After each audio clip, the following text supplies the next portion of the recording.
Sallallahu alaihi wa ala alihi wa ashabihi wasallam. Ya ayyuhalladzina amanu taqullaha haqqa tuqatih wa la tamutunna illa wa antum muslimun.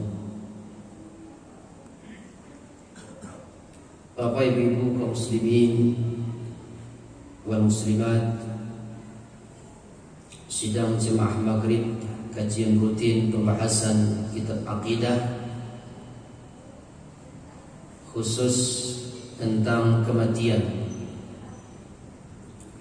Semoga Allah Subhanahu wa taala senantiasa memberikan kepada kita taufik, hidayah, kemudahan, sehingga dengan duduknya kita di majelis ilmu kita mendapatkan doa dari para malaikat, sehingga dosa-dosa kita berguguran di sisi Allah Subhanahu wa taala. Karena menuntut ilmu syar'i adalah jihad. Jihad di jalan Allah Azza wa Jalla. Pahala menuntut ilmu lebih besar dari ibadah-ibadah sunnah. Nabi SAW bersabda, "Man dakhala masjidana hadza lita'allim khairan aw yu'allimah." Kata Nabi SAW, siapa yang masuk ke masjid kami ini, masjid, man dakhala masjidana, siapa yang masuk ke dalam masjid kami ini dengan tujuan lita'allam, dengan tujuan belajar kebaikan, mempelajari ilmu, au yu'allimahu, atau mengajarkan ilmu, mempelajari ilmu atau mengajarkan ilmu, kana kal mujahid. Ini hadis. Orang yang belajar ilmu syar'i, duduk di majelis ilmu, kana kal mujahid fi sabilillah, kata Nabi SAW. Dia seperti orang yang sedang berjihad di jalan Allah Subhanahu wa taala. Ya, menuntut ilmu jihad. Makanya ketika ada orang berjalan ke majelis ilmu tiba-tiba meninggal syahid, insyaallah. Banyak kejadian. Dia dalam mengendarai sepeda motor menuju majelis ilmu, tabrakan, meninggal syahid, insyaallah. Menuntut ilmu adalah jihad. Hadis riwayat Imam Ahmad, Ibnu Hibban, Ibnu Majah, dan Ibnu Abi Syaibah. Hadis sahih. Menuntut ilmu lebih besar pahalanya dari ibadah-ibadah sunnah. Apalagi menunggu dari maghrib ke isya. Ada orang menunggu waktu dari maghrib ke isya, pahalanya ar-ribat, kata Nabi SAW. Pahalanya pahala orang yang menjaga di perbatasan. Orang yang menjaga di perbatasan, kalau meninggal dunia syahid. Sudah berapa lipat ganda pahala di sisi Allah Subhanahu wa taala mendengarkan kajian ilmu dari maghrib ke isya. Subhanallah. Jangan disia-siakan waktu yang sebentar. Kita tidak lama hidup di dunia ini, hanya sebentar. Hanya dari waktu maghrib ke isya, dari waktu asar ke maghrib. Luangkan selalu waktu kita untuk menuntut ilmu. Karena menuntut ilmu adalah ibadah yang paling agung di sisi Allah Subhanahu wa taala. Ikhlaskan hati kita dalam beribadah dan menuntut ilmu hanya karena Allah Azza wa Jalla. Karena orang yang tidak ikhlas dalam beribadah kepada Allah Subhanahu wa taala, mengharapkan sesuatu yang sifatnya dunia di dalam ibadahnya. Ada orang beribadah tapi mengharapkan sesuatu. Dia ke masjid, dia puasa, dia sholat, dia dan lain-lain, atau dia berdakwah. Dakwah ini ibadah.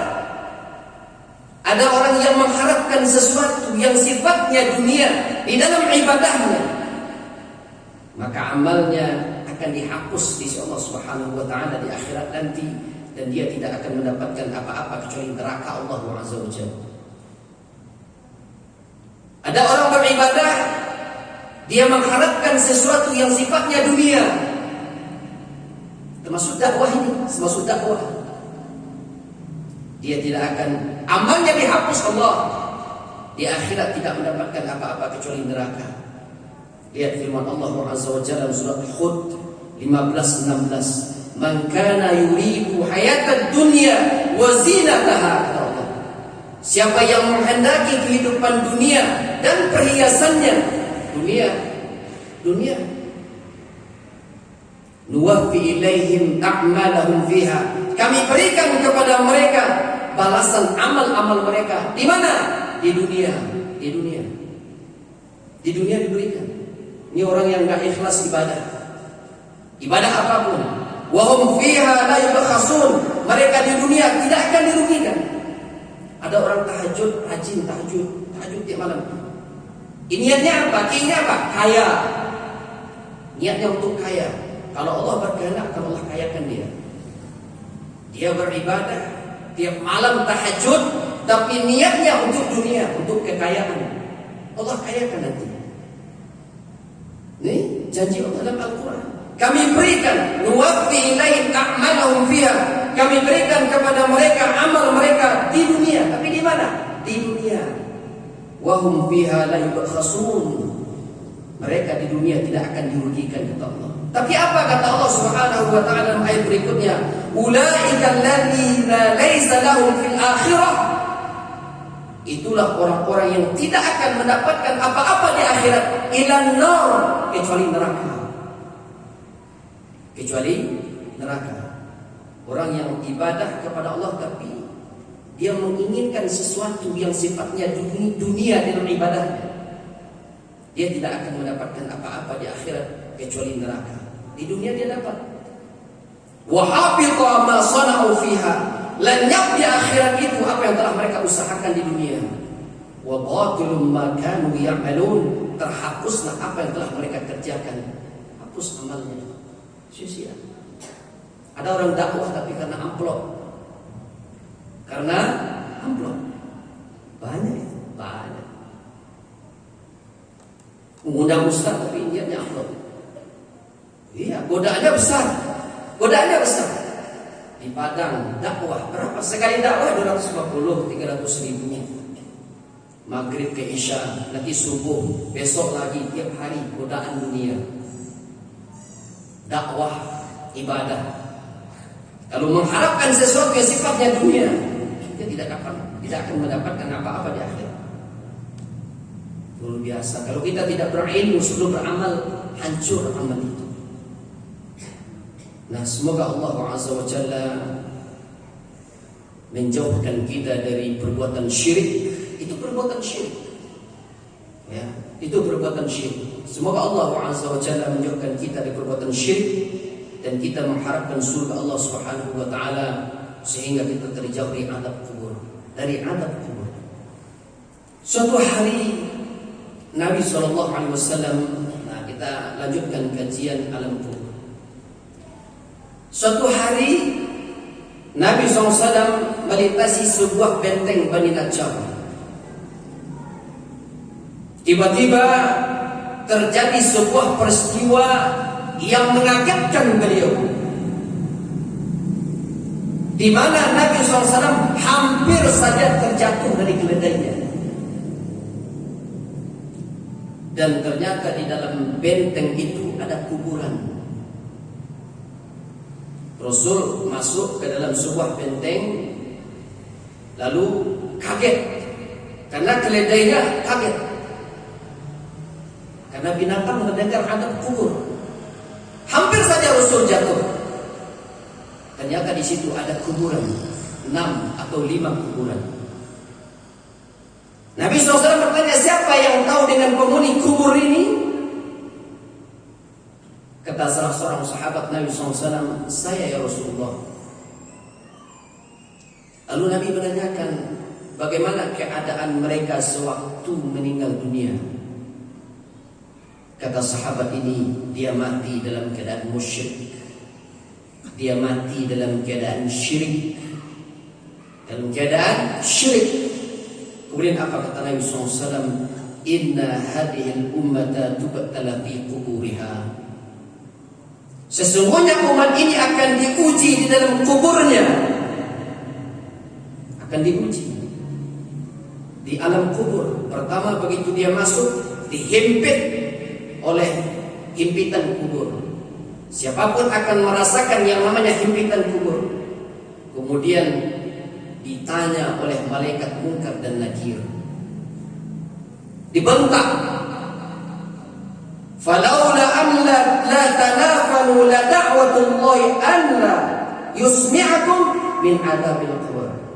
Kata Nabi SAW, kalau seandainya tidak akan saling menguburkan, kalau seandainya kita tidak akan saling menguburkan, niscaya aku akan berdoa kepada Allah supaya memperdengarkan kepada kalian tentang adab kubur. Kalau seandainya kita bisa mendengar adab kubur, seandainya waktu itu Rasul berdoa, lalu kita bisa mendengar adab kubur, orang akan taat semua. Orang akan taat semuanya. Ini kata Nabi SAW. Ini hadis sahih Nabi. Hadis ini wahyu yang diwahyukan kepada Rasul. Hadis juga wahyu, bukan hanya Al-Quran yang diwahyukan oleh Allah Subhanahu wa taala kepada Nabi SAW. Wa may yantiqu 'anil hawa in huwa illa wahyun yuha. Tidaklah yang diwahyukan kepada Muhammad itu hawa nafsu, illa wahyu yuha, kecuali wahyu yang diwahyukan. Ini wahyu dari Allah Azza wa Jalla. Seandainya waktu itu mustajab Nabi SAW berdoa lalu memperdengarkan adab kubur, maka kita semua manusia akan taat. Karena dahsyatnya adab yang ada di alam kubur. Alladzi asma'u minhu, seperti yang aku dengar, kata Nabi SAW. Atas izin Allah. Atas izin Allah. Kenapa Nabi SAW diperdengarkan adab kubur ketika beliau masuk ke perkuburan tersebut? Atas izin Allah Subhanahu wa taala. Selain Rasul tidak ada. Kalau ada orang mengaku-ngaku mendengar adab kubur, jangan percaya. Enggak ada itu. Karena sekarang di media sosial ada Habib-Habib itu, kalau ada Habib-Habib megang kuburan, dia bisa mendengar adab kubur. Kubur dia pegang, lalu orang histeris membaca selawat yang tidak diajar oleh Nabi SAW dibaca oleh mereka. Karena Habib ini mendengar adab kubur. Wah, bahaya. Sudahlah itu perkara bid'ah, kemudian juga kesyirikan. Luar biasa. Ya. Kalau seandainya dia akan menguburkan, aku akan mendengarkan kalian tentang adab kubur. Begitu juga dengan Aisyah. Aisyah radhiyallahu anha. Aisyah radhiyallahu anha pernah kedatangan 2 orang perempuan Yahudi menceritakan tentang adab kubur. Ada 2 orang wanita Yahudi datang kepada Nabi SAW, datang kepada Aisyah, lalu 2 orang wanita Yahudi ini menceritakan tentang adab kubur. Perempuan Yahudi tersebut mengatakan, inna ahlal quburi yu'adzibuna fi quburihim. Katanya, kata perempuan Yahudi ini kepada Aisyah, inna ahlal qubur, sesungguhnya penghuni kubur disiksa di dalam kuburnya. Penghuni kubur disiksa di dalam kuburnya. Fakadzabatuhuma, sebagaimana yang aku dengar. Apa kata? Fakadzabatuhuma, kata Aisyah, kalian ini pendusta. Kalian berdua ini pendusta. Kalian pendusta, kata Aisyah. Aisyah tidak percaya. Ketika perempuan Yahudi mengatakan itu kepada Aisyah, fakadzabatuhuma, kata perempuan Yahudi, sesungguhnya kalau kubur akan disiksa di dalam kuburnya. Kata Aisyah, kalian pendusta. Fakadzabatuhuma wa lam un'im an yusaddiquhuma. Kalian berdua pendusta, aku tidak percaya kepada kalian berdua. Ketika perempuan Yahudi tersebut pulang pergi, Nabi SAW masuk. Nabi SAW masuk. Kemudian Aisyah menanyakan kepada Nabi SAW, "Ya Rasulullah, inna ajuzaini wa dzakartu lahu." Ya Rasulullah, sesungguhnya dua wanita Madinah, dua orang perempuan Yahudi menyebutkan penghuni kubur disiksa di dalam kuburnya. Lalu apa kata Nabi SAW? Sadaqata. Kedua perempuan Yahudi itu benar. Sadaqata. Sesungguhnya dua perempuan Yahudi itu benar. Innahum yu'adzibuna 'adzaban tasma'uhu al-bahaimu kullaha. Sejak saat itu perempuan dua Yahudi itu benar. Sesungguhnya mereka disiksa keras di dalam kuburnya, dan siksaan itu didengar oleh hewan, oleh binatang. Kemudian Aisyah mengatakan, "Fama ra'aituhu ba'du fi salatin illa ta'awwadha min 'adzabil qabr." Kata Aisyah, sejak saat itu tidaklah aku mendengar, tidaklah aku melihat Nabi SAW salat kecuali beliau berlindung dari siksa kubur. Sejak saat itu, kata Aisyah, tidaklah aku melihat Nabi SAW salat kecuali beliau berlindung dari azab kubur. Makanya Nabi SAW menyebutkan, "Idza faragha ahadukum min tasyahhudil akhir falyata'awwadz billahi min adzabil arba'." Ketika seorang di antara kalian selesai tasyahud akhir, maka maulah perlindungan kepada Allah dari 4 hal: min adzabi jahannam, min adzabil qabr, min fitnatil mahya wal mamat, wa min fitnatil masiihid dajjal. Ketika awak salat, harus berlindung dari 4 hal ini di waktu tasyahud akhir sebelum salam. Berlindung dari 4 hal: azab jahannam, azab kubur, fitnah hidup, fitnah mati, dan fitnah masiihid dajjal. 4 hal itu. Saya dapat doanya, Allahumma inni a'udzubika min azabi jahannam, wa min azabil qabr, wa min fitnatil mahya wal mamat, wa min syarri fitnatil masiihid dajjal. Bila dibaca di waktu tasyahud akhir sebelum salam, itu waktu mustajabnya doa. Ya? Waktu mustajab. Sebelum salam, di waktu salat tasyahud akhir sebelum salam, mustajabnya doa. Boleh ditambah dengan yang lain. Allahumma hasibni hisaban yasira. Ya Allah, hisablah saya ya Allah dengan hisab yang mudah, atau yang lainnya, atau yang lain dari doa yang sahih dari Nabi SAW sebelum salam. Nah, ini doanya. Jangan sampai tak hafal ibu-ibu, ya. Jangan sampai tidak hafal. Allahumma inni a'udzubika min azabi jahannam, wa min azabil qabr, wa min fitnatil mahya wal mamat, wa min syarri fitnatil masiihid dajjal. Ya, itu ada 2 versi doa. Yang satu lagi, Allahumma inni a'udzubika min azabil qabr, wa a'udzubika min fitnatil masiihid dajjal, wa a'udzubika min fitnatil mahya wal mamat. Allahumma inni a'udzubika minal mahdi wal maghram. Nah, ini tambahannya. Ditambah di ujungnya, Allahumma inni a'udzubika minal mahdi wal maghram. Di ujungnya tambahannya, ya Allah, aku berlindung kepada Engkau dari dosa dan hutang. Nah, itu tambahan ujungnya. Ya. Nah, lalu bagaimana gambaran siksa yang ada di alam barzakh itu? Bagaimana gambaran siksaan yang ada di alam barzakh? Nah, ini hadis yang sangat panjang. Ini banyak hadis. Ada sekitar 2 lembar dari kitab ini. Disebutkan dalam hadis Nabi SAW yang sangat panjang. Hadis dari Samurah bin Jundub radhiyallahu anhu. Hadis dari Samurah bin Jundub radhiyallahu anhu. Beliau mengatakan, "Kana Nabi sallallahu alaihi wasallam idza shalla salatan aqbala alaina biwajhihi." Selesai sholat, kata Samurah bin Jundub, selesai sholat, Nabi SAW menghadapkan wajahnya kepada kami. Ini imam masjid, ini imam yang jadi imam.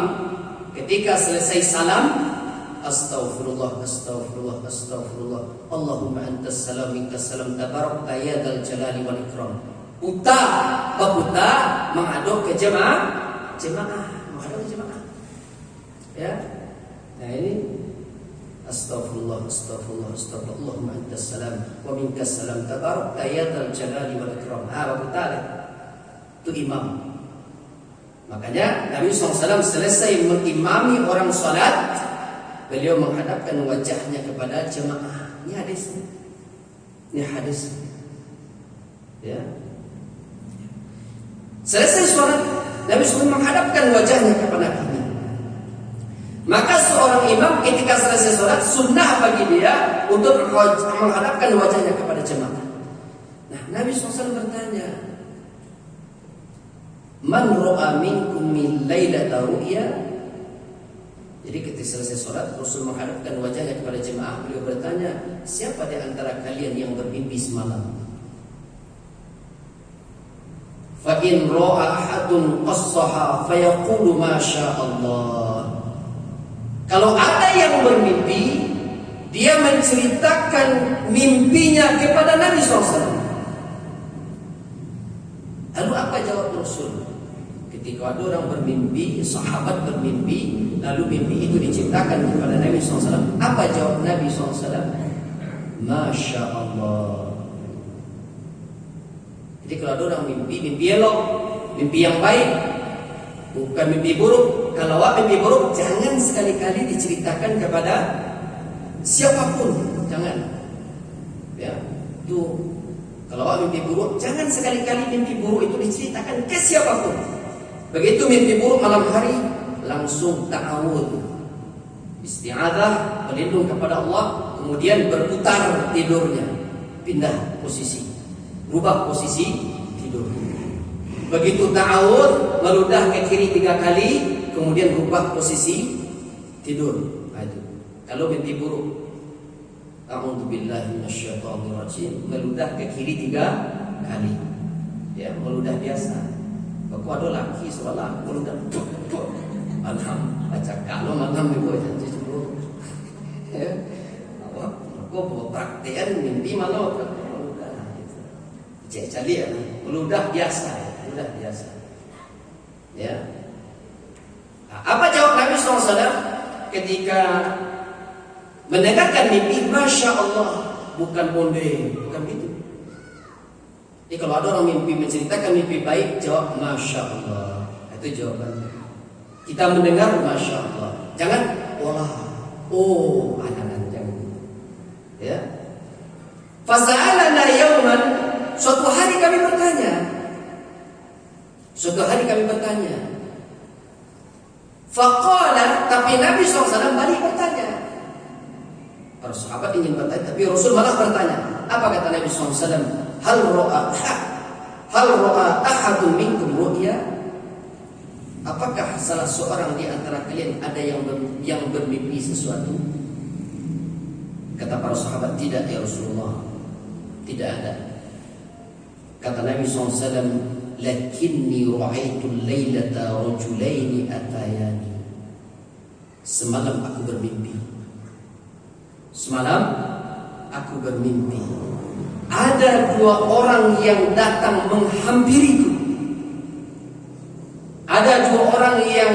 menghampiriku. Fa akhadha bi yadi fa akhrajani ila al-ardil muqaddasah.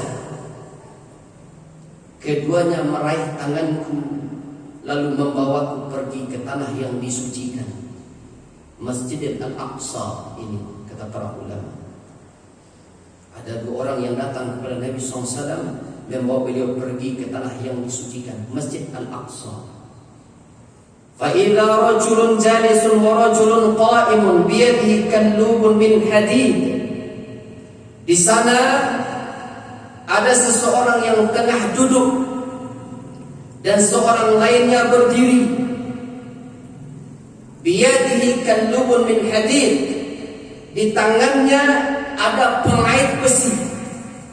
Bu ibu, ingat-ingat ini siksaan yang ada di alam barzakh. Ya. Ada orang yang tengah duduk, yang lainnya berdiri, di tangannya ada pengait besi. Innahu yudkhilu dhalikal kallubu fi shidqihi hatta yablugha qafahu.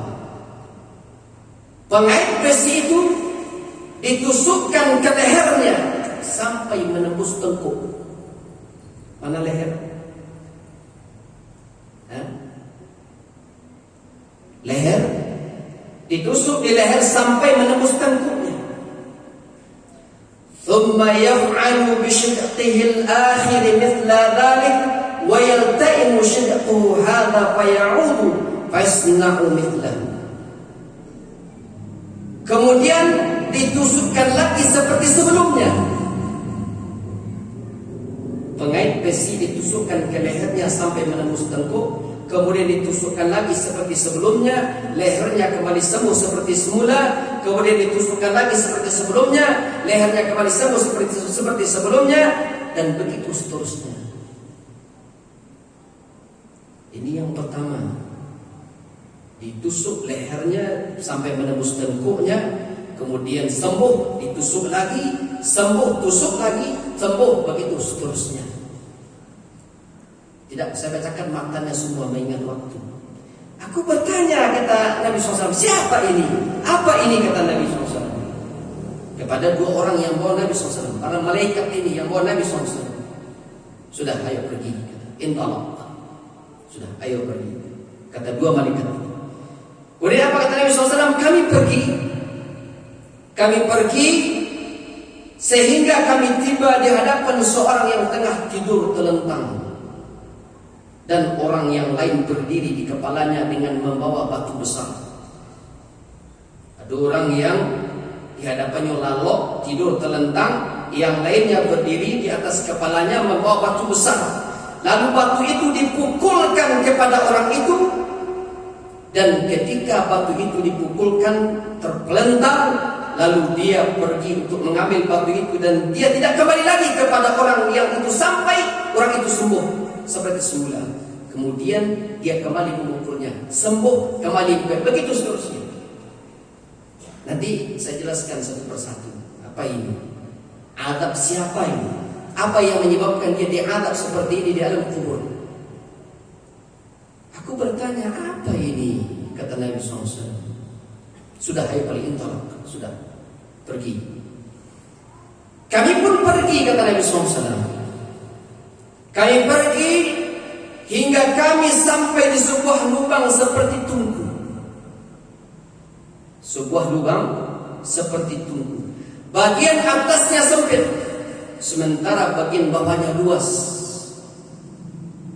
Tungku, ya, bayangkan tungku, dia tehnya sampai di bawahnya luas.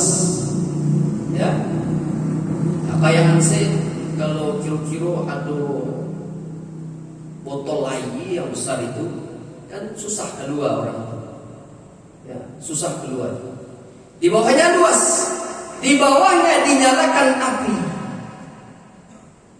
Ketika mendidih, mereka naik, begitu hampir keluar dan apinya padam.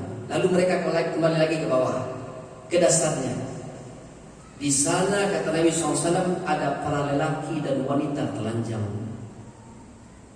Jadi ada sebuah lubang seperti tungku, bagian atasnya sempit, bagian bawahnya luas, di bawahnya dinyalakan api sampai mendidih. Yang mendidih air, kalau bayangkan kalau orang digoreng, direbus dalam air panas itu mendidih. Ayangnya mendidih, bukan air dunia, air akhirat. Mendidih, betul dia jual lari kata. Tak bisa keluar. Begitu keluar, nyupai luar, pergi lagi ke bawah. Ketika dia apinya padam, tiba-tiba di bawah mendidih lagi. Begitu seterusnya. Nabi SAW bertanya, apa ini? Sudah pergi, ayo kita pergi. Fantalaqna hatta atayna ala nahrin min dam. Fi rajulun qa'imun ala wasati nahar wa ala syatin nahar rajulun baina yadayhi hijaratun fa aqbala ar-rajulu alladhi fi nahar. Kami pun pergi, kata Nabi SAW, sehingga kami tiba di sebuah sungai darah. Kami sampai di sebuah sungai darah. Di sana ada orang yang tengah berdiri di tengah-tengah sungai. Sungai darah, ada orang berdiri di tengah-tengah sungai. Sedangkan di pinggir sungai ada orang lain yang menggenggam batu. Lalu menghadaplah orang yang ada di sungai itu. Datang sungai darah, berenang di pinggir, berenang ke tepi ke orang yang ada di pinggir sungai. Ketika orang itu hendak keluar, orang yang membawa batu itu melemparkan batu itu ke mulutnya, dilemparkan ke mulutnya dan mengembalikannya ke tempat semula, ke tengah-tengah sungai. Setelah dilempar batu itu ke mulutnya, ini azab.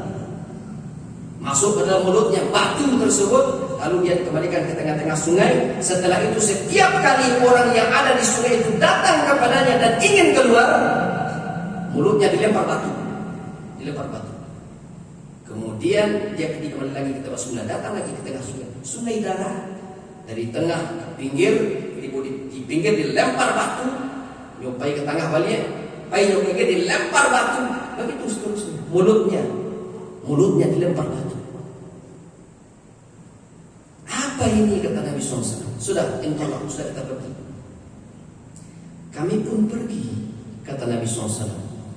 Kami pergi, lalu kami tiba di sebuah taman hijau. Ini alam barzah. Taman hijau. Di sana ada pohon besar. Di dekatnya ada seorang tua dan anak-anak. Ada seorang yang berada di dekat pohon, di depannya ada api yang dinyalakan. Ada orang tua, di sana ada pohon besar, di dekat orang tua itu ada anak-anak. Ada orang yang di dekat pohon itu menyalakan api. Kemudian keduanya membawaku naik ke atas pohon dan membawaku masuk ke dalam sebuah rumah. Aku sama sekali belum pernah melihat rumah seindah itu. Di sana ada orang tua, kaum muda, kaum wanita dan anak-anak. Thumma akhrajani minha fasa'ida bisyajarah. Fa'adkhalani daran hiya ahsanu wa afdalu fiha syuyukhun wa syayab. Setelah itu keduanya membawaku keluar dan membawaku naik ke atas pohon, dan keduanya membawaku masuk ke dalam rumah yang lebih luas dan lebih baik lagi.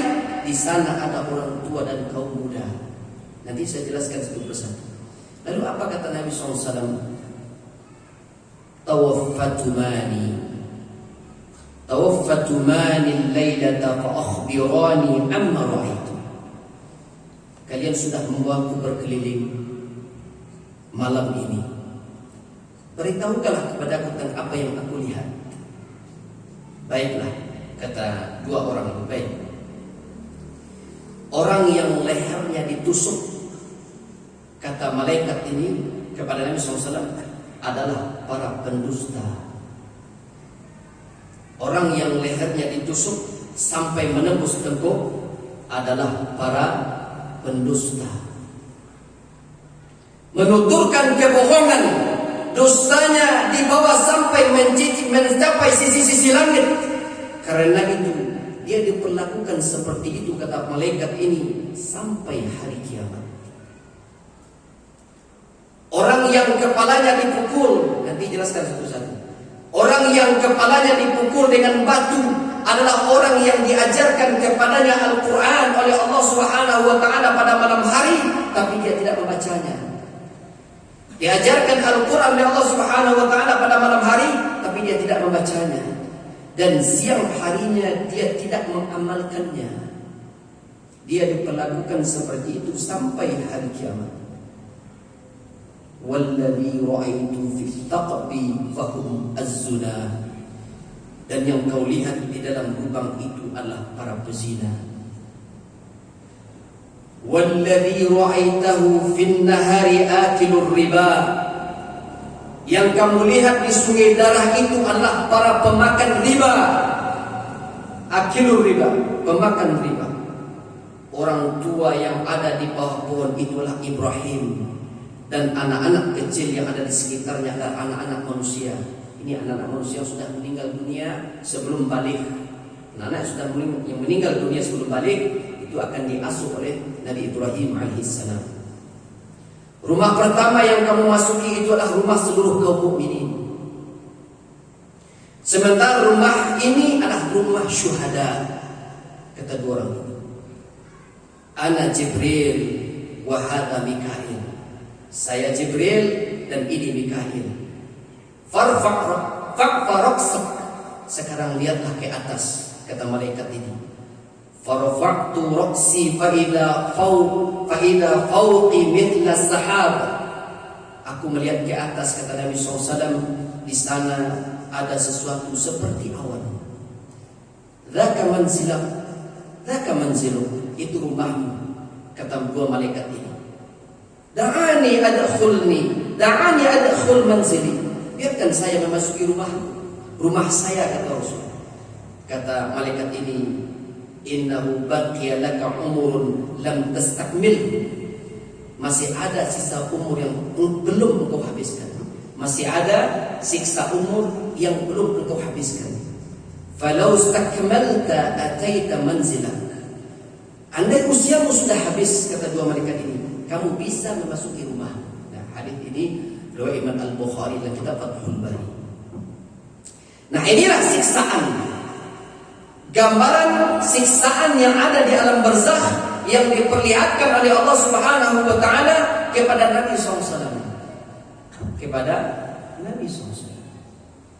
Gambaran siksaan pertama yang dilihat oleh Nabi SAW adalah rajulun jalisun wa rajulun qa'imun biyadihi kallubun min hadid. Seorang yang tengah duduk dan lainnya berdiri, di tangannya ada pengait besi. Pengait besi itu ditusukkan ke lehernya sampai menembus tengkuk. Kemudian ditusukkan lagi, thumma yaf'al bi syaqqihil akhir mithla dhalik. Kemudian ditusukkan lagi seperti sebelumnya, lehernya kembali sembuh seperti semula. Ditusukkan lagi seperti sebelumnya, lehernya kembali sembuh seperti semula. Begitu seterusnya. Lalu apa kata dua malaikat ini?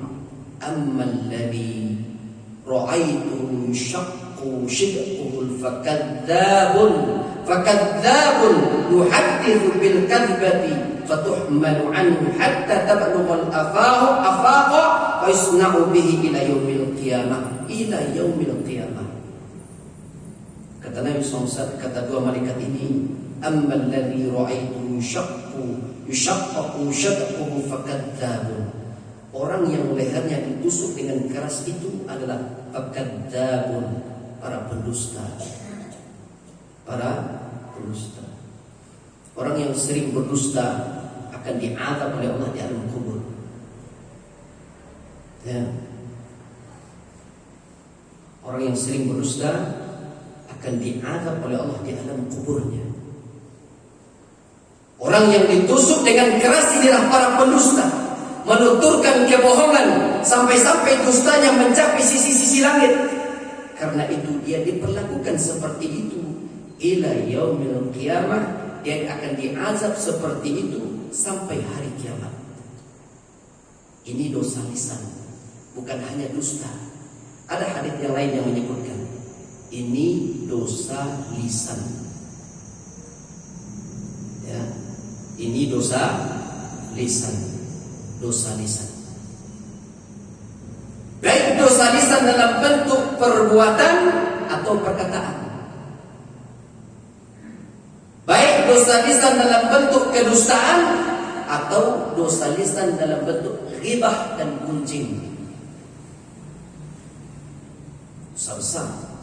Orang yang sering ghibah, gunjing, itu akan diadab oleh Allah di alam kuburnya. Makanya ketika Nabi SAW di Isra' Mi'raj, beliau melihat orang memiliki kuku-kuku seperti tembaga, lalu dia mencakar dadanya, wajahnya dengan kukunya. Orang yang ghibah, orang yang gunjing, sering ghibah. Siapa saja. Nanti apa itu ghibah nanti saya jelaskan.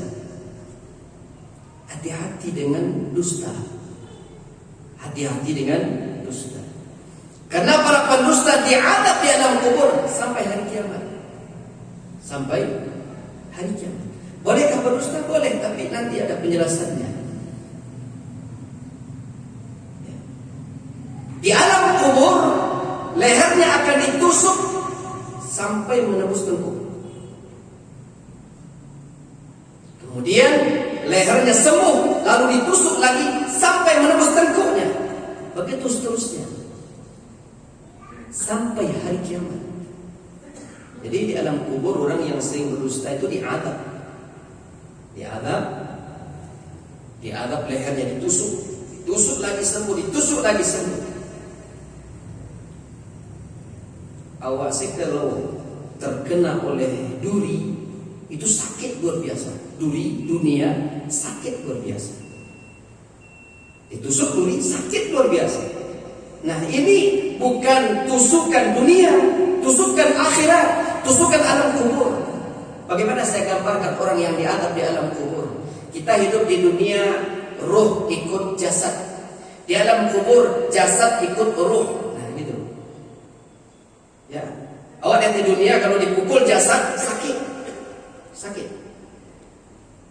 Ruh ikut merasakan sakit. Kalau di alam kubur, ruh diadab, jasad ikut merasakan. Begitu. Nah, bagaimana kelanjutan ini? Kita sambung pembahasan alam barzakh kematian ini di hari Rabu yang akan datang. Sebagaimana biasa maghrib sampai Isya. Kita cukupkan kajian ini karena waktu Isya sudah masuk. Ada pertanyaan? Kalau tidak ada pertanyaan, kita cukupkan. Subhanakallah wa bihamdik, asyhadu an la ilaha illa anta, astaghfiruka wa atubu ilaik. Wassalamualaikum warahmatullahi wabarakatuh.